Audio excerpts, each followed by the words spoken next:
Cool. Publish. Yep, publish. Okay. Let me just think. Is there anything? Let me just make sure that this showed up. Sales page is published. Yeah. Email is proofread. Yeah. The links are all checked. Yeah. I think we're ready to go. Should I do or say anything before I hit send? Make a wish.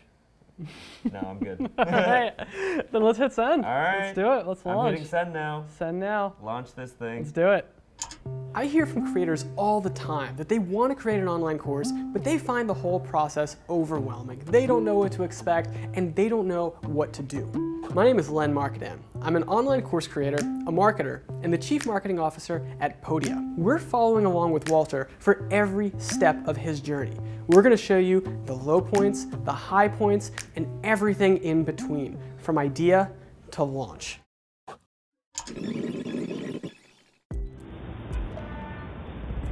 I'm Walter Chen. I'm a small business owner here in New York City.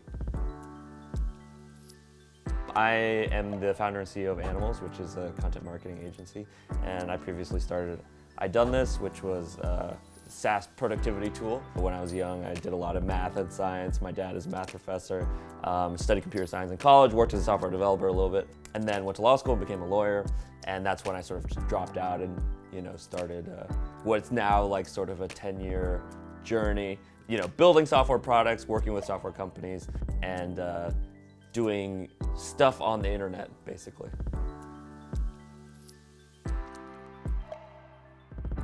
Yeah, I wanted to create a course, especially with you and with Podia, because I'm always looking for opportunities to learn, especially learn from people who have been successful with it. And so the idea of being connected to the different people who might mentor me and shepherd me through this process, I think is one of the reasons why I'm really excited about it.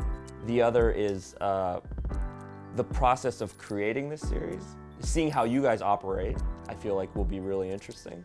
What scares you about the process? Yeah. I mean, the scariest thing about creating a course is this thing that we're all afraid of, which is like you throw a party, no one shows up, right? You're there with all, dressed up, all the, banners up, whatever, and no one comes, right? I think that's the scary thing. I don't know if I expect any of it to be super easy either. Why are 80%, 90% of products like just mediocre or suck?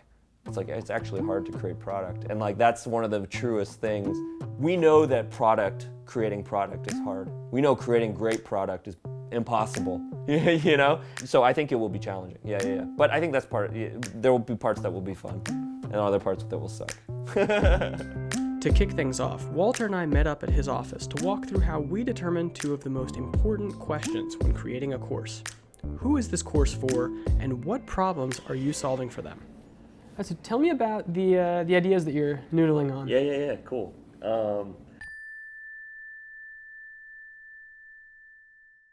One is about content, something about content, and then the other would be something about building an agency.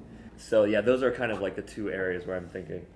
Interesting. So the content piece, if you were going to do the course about content and how to do standout content, who would that be targeted to? Who would be buying that course?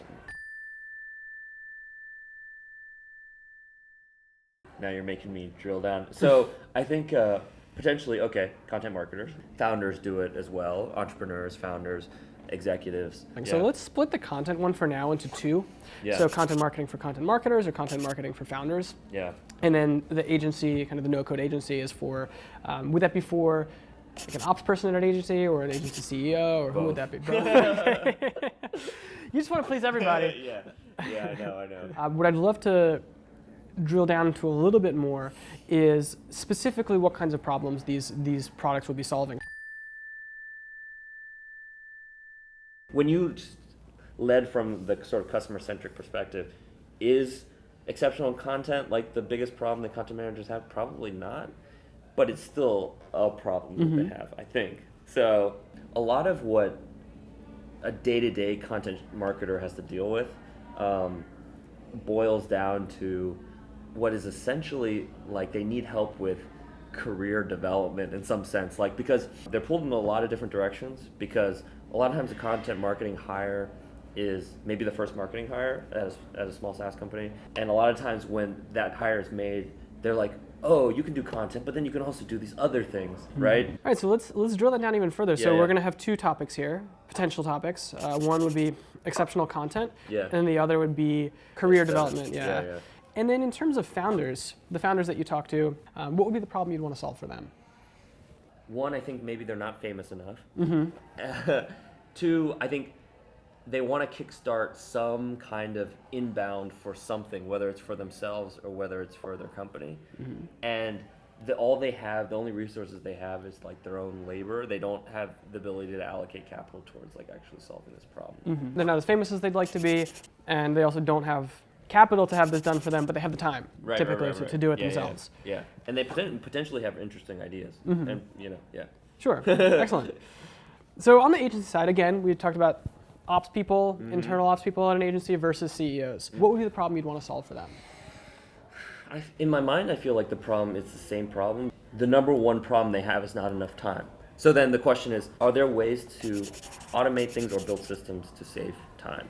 And the ops person is the one that's like on the ground in terms of like saving time. The CEO is the person that's like thinking high level about saving and creating time. So we essentially have 1, 2, 3, 4, 5 kind of problems. What is it that people are already doing to solve these problems? And the reason that that's helpful is we all have those problems in our lives that are kind of thorns in our side, and we think about them and we're like, yeah, that sucks, but Right. I'm not going to do anything about that. But if it's a problem that I've been reading articles about, buying books about, hiring consultants to help me with, hiring agencies, buying courses on, Yep. that's something I'm clearly really motivated to solve. And so we want those kinds of problems. We want the problems that people are going to readily Right. pull out their wallet and Right, pay right, us to right, help right. them solve.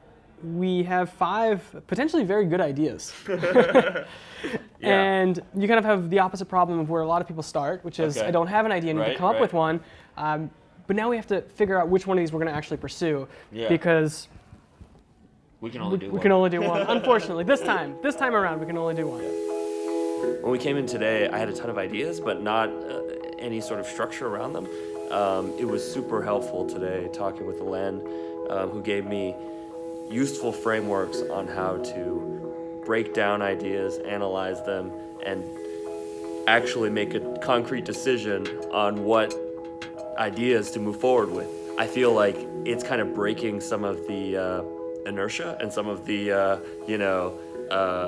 anxiety and helping to get excited and move forward on the idea that we're going with. So I feel incredibly excited walking out today with what we're working on, and excited to see what happens next. So let me just give you an update. So basically, everything everyone said had nothing to do with my idea. This sounds like a pretty high dollar, problem that people have. It's gonna be at least $1,000 to take. At this least one. $1,000. Yeah, at least $1,000, if not 10. This got me a little bit excited about my idea because it feels like it's the intersection of both like a really serious pain point and something that I actually know a lot about. So excited and I'm looking forward to taking the next steps.